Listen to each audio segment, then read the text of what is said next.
So here I go again, off on another tangent. But I'll tell you, every time I turn around, these what I call them now the professional Republicans, not my friends and relatives and neighbors, but the professional Republicans, the people who are Republicans for a living, and that includes, particularly on the federal level, congressmen, senators, on the state levels, many governors, not all, but many governors, and particularly at the legislative level, when they get a hold of these legislatures like they've done here in Florida, and they're just so partisan and so blatantly, objectively foolish and illogical in the conclusions they reach and in the assertions they make. And one of the reasons they offend me so much is because I've spent 55 years trying cases at every level of court, from DUIs to the United States Supreme Court. And to me, facts are everything. You don't make a statement, whether it's in your personal life, whether you're expressing political opinions, whether you're trying a case, unless you have a factual basis for them and a logical reason for them. And my observation of the Republican Party at the professional level, going back, and I study a lot of history. Those of you who know me know that I read history extensively. Really going back to Taft and the Taft wing of the Republican Party, which I contrast with the Lincoln wing, which included people like Lincoln's Secretary of War, Edmund G. Stanton, and that senator from New York who was involved with all of the scandals relating to customs. That was, I forgot his name. It'll come back to me in a few minutes. But anyway, you wouldn't know them. You wouldn't know who they were anyway. But Conklin was his name. And not to be confused with Topper. You don't know who I'm talking about. Shame on you. Those of you who never watched Topper, or those of you who did and forgot it, shame on you. So, yesterday I was raising hell about this what they're doing to the national debt, slashing 4.5 trillion from taxes, replacing that, buying it back with cutting it, some 2 trillion from aid to starving people, and people who need health care, like through Medicaid, and then still leaving a $2.5 trillion debt added onto the debt we already have, which is going to kill this country. We just can't do it. We're getting close to 50% mark in terms of our federal spending going to pay interest on the national debt. Interest on the national debt. It's just, it's not sustainable. It's killing this country, and Republicans are the ones doing it. Ladies and gentlemen, if you don't believe me, go study your history. Go look up the national debt. Go look up what happened to the debt with Harding, Coolidge, Hoover, Reagan, Bush Jr., Trump, and now Trump 2. And you will see what I'm talking about is absolutely, fundamentally, factually true. These Republican presidents have blown a hole in the debt every time they've had a chance to do so, and it's only been Democrats that have pulled that debt down to the extent that they could in light of the legislation passed by the Republicans. So that's a fact. You don't have to take my word for it. Look it up. But Ed doesn't tell you something that isn't true. That's the truth. Republicans constantly blow a hole in the national debt because they're constantly slashing taxes for their friends, for the wealthiest in this country, because the Republican, as a professional class, those people don't give a goddamn about this country. They care about power for themselves, and they get that power by cutting breaks for the wealthy people in this country. That's what Trump is doing in spades, but they've all done it going all the way back, really starting with President Taft. So look it up. I know what I'm talking about. What I tell you is true. And those of you who want to fight with me all the time or argue with me and say, well, you just attack Republicans because what, you don't like the spelling of their name?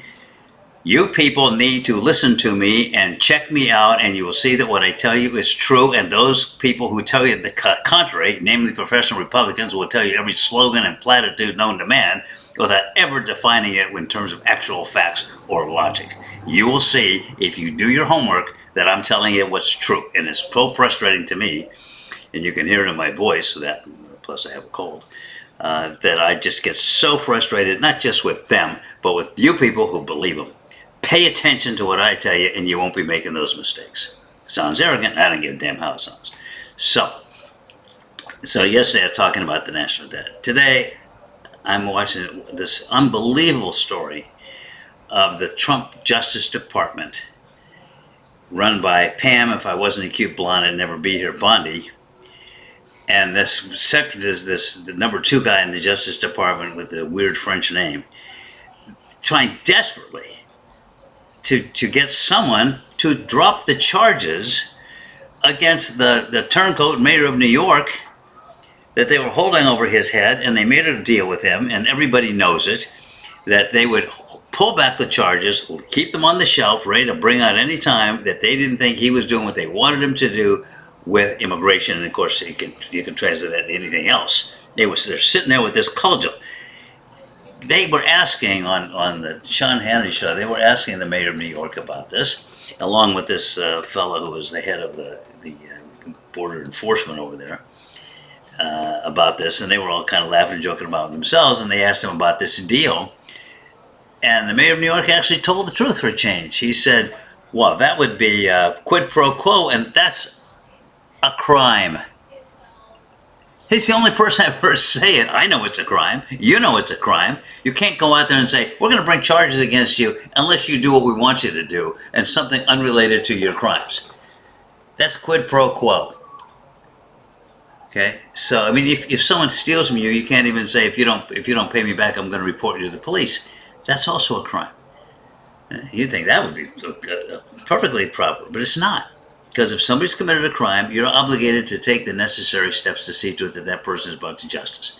Now, they can make as part of a plea bargain that they pay you back, but that doesn't mean you have the right to say, I'm not going to report you, or I will report you unless I get something from you. Because now you're using the law to your personal advantage, or to the your advantage for a matter which is unrelated to the crime, which is exactly what the Trump people were doing with this mayor of New York. So it's as disgusting as it can be. And you had one person at the New York U.S. Attorney's Office after another resigned. The one I particularly enjoyed was the fellow who said only they'll be able to find somebody who's a fool enough to do what they're asking him to do. Now, this particular individual, I might add, was a solid Republican. He clerked for Justice Roberts, and I believe he jumped for another Republican appointee on that court. And this is part of the guy. I mean, he graduated #1 in his class from Harvard. A solid Republican. Now, he wasn't a Republican because he really believed in the Republican Party, but hey, that was how he got his way into the Supreme Court, and from there to being appointed to as the I think it was the acting #2 guy in the U.S. Attorney's Office in New York. This is a guy who actually, when somebody with those credentials talks that way, you listen. And when he spelled out exactly what was wrong with the deal they're trying to pull in New York, it's like, yeah, lawyers all over the country knew exactly what he was talking about. So then I heard some lawyer on one of these talk shows, and I was like, these people, these damn Republicans will say anything. And this guy's sitting there, and he's somebody, I forget who it was, he had credentials. And he's sitting on this talk show, I heard on the radio. And that's why I had that accident, but we don't need to get into that. And he says, well, anybody who paid attention to those charges being brought against the mayor in the first place realized that they were very slim, and he talked a little bit about them. He said the reality is those charges shouldn't have been brought in the first place. Now, stop right there. He's not talking about why he made the decision, because he didn't make the decision. He was talking about why the people in Washington made the decision. And his justification was, well, the charges shouldn't have been brought in the first place. Now, think about that. If they shouldn't have been brought in the first place, what was the appropriate remedy? To dismiss the charges with prejudice. They should have been brought in the first place. We're going to right that wrong, and we're getting rid of them. Or issue a pardon. Instead, they said, we're going to temporarily not bring them. We're going to ask Judge Ho. And please, no jokes about his name. That's just he's Asian. His parents didn't know what they were doing when they accepted that name. They weren't aware of the English counterpart, Hose, I think it is. They weren't aware of that when they named their kid Ho, and then he became Judge Ho. And that's not ho ho ho as in Santa Claus. That's in ho, you ho. I don't want to go there. And you shouldn't either, and shame on you for even following me out there. Judge Ho is the one who has to make the call, but what's he going to do? He can ask questions, he can make, remarks, but nobody pays any attention to them except maybe a few lawyers. And then he's going to have to let the case go now because there's no way to prosecute it. You can't force these people to prosecute.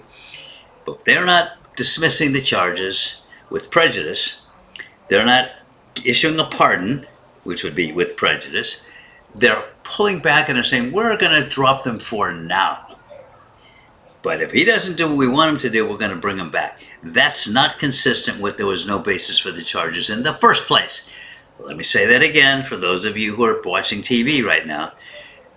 To say that you are going to hold those charges back and use them later if it suits your purpose means you are not saying that there was no basis in the first place. If they were no good in the first place, you would dismiss them or you would grant a pardon. So this idiot on the radio, and he was not the idiot, he knew exactly what he was talking was nonsensical. But again, that's a typical, I hear it all the time from Republicans, professional Republicans, saying things that educated people, particularly educated in the law when they're talking about lawyers, know better. But they count on the people who want to believe what they have to tell them, accepting what they said. Oh yeah, I heard his explanation, that sounded reasonable. And it's like, you just want to, not to the guy saying it, but those of you who are saying, oh yeah, that makes sense to me, because it doesn't make sense and it shouldn't make sense to you. If you have a question about whether it makes sense or not to you, call me and ask me, or you can ask you can ask my dog Francois, but he's a Republican, so don't trust anything he says. In fact, ask him what's right, and then you do exactly the opposite. That's what I do. That's right. I listen to my dog and then do exactly the opposite.